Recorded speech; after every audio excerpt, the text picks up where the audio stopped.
High guys, நான் தான் உங்களோட டப்பலாவா என்ன எதுவுமே சொல்லாமல் வந்து தலை தோட்டிகிட்டு இருக்காங்களே தானே பார்க்குறீங்க. கண்டிப்பாக நான் என்ன விஷயங்கிறத உங்கள்கிட்ட ஷேர் பண்ணுறேன். எங்கள் பாட்டி இறந்தால் அப்பாவோட அம்மா இறந்து இதோட 4வது வருஷம். அவங்களுக்கு தான் இன்றைக்கி வந்து சாமி கும்பிட்றதா இருக்கும். காலையில் எல்லாருக்கும் வந்து சாப்பாடுலாம் டிஃபன்லாம் செஞ்சு கொடுத்துட்டு புதினா சட்னி அரைச்சி கொடுத்து எல்லாருக்கும் டிஃபன்லாம் வச்சு கொடுத்து அமுச்சு விட்டாச்சு தங்கச்சிக்கு அப்பாவுக்கும்.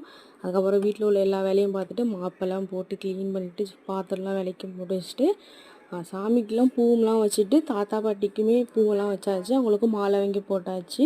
அக்கா தான் வந்து இன்றைக்கி சமைச்சாங்க. அவங்களுக்கு வந்து நான் சின்ன சின்ன ஒர்க்லாம் வந்து நான் பண்ணி கொடுப்பேன். தேங்காய் துருக்கிறது, காய்கறி அரிஞ்சு கொடுக்குறது, மாங்காய் திருவி கொடுக்குறது, இந்த மாதிரிலாம் பண்ணிட்டு இருக்கும்போது கோழி கத்திக்கிட்டே இருந்துச்சு. என்னடா கோழி கத்துதே அப்படின்னு பார்த்துட்டு இருக்கும்போது தான் தெரியுது அது முட்டை போட்டிருக்கு. ஒரு முட்டை எடுத்துகிட்டு வந்து வச்சாச்சு. இதோட வந்து 4வது முட்டை போட்டிருக்கு கோழி. அப்புறம் வந்து சாமி கும்பிட்றதுக்கு கொஞ்சம் வந்து இலை தேவைப்பட்டுச்சு. எங்கேயும் போய் நாங்கள் இலைலாம் வாங்க மாட்டோம். வீட்டு கொல்லையிலேயே இலை இருக்குது. அதையும் பறிச்சுட்டு முகத்தில் பறிச்சுட்டு வந்து வச்சுட்டேன். அப்புறமேல சாப்பாடெலாம் ரெடி ஆகிடுச்சு. அப்பாவுக்காக தான் வெயிட் பண்ணிகிட்டு இருந்தோம். சாப்பாடுமே சூப்பராக ரெடி ஆகிடுச்சு. செம்மையாச்சு. இந்த நாளில் வந்து சாப்பிட்றதுலாம் வந்து கிடைக்காது. இருந்தாலும் கொஞ்சம் மனசு கஷ்டமாக இருக்குது. பாட்டி இருக்கும்போது ரொம்ப ஹாப்பியாக இருப்போம். இருக்கும்போது நான் அதிகமாக திட்டிக்கிட்டே இருப்பேன். இதெல்லாம் எனக்கு எங்கள் பாட்டியை ரொம்ப மிஸ் பண்ணுறேன். ரியலி மிஸ் யூ பாட்டி.